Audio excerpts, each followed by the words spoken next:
আসসালামু আলাইকুম। আখের খোলায় আসছে আর কি, আখের খোলায় আসছে। এখানে মেশিন ঘুরাইতেছে আর এখানে জাল দেওয়া হইতেছে আর কি। তো এখন ভাবলাম যে এই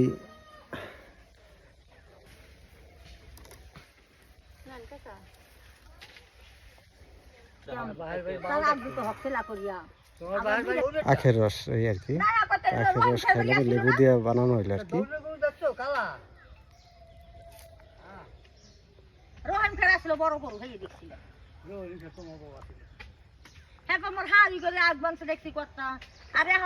এখন আউকু লাগে না আর কোথায় গাছ উঠবে না, ঘর ঘর গাছ উঠবে 2-3 বাড়ি পরে গাছ, 2-3 বাড়ি পরে।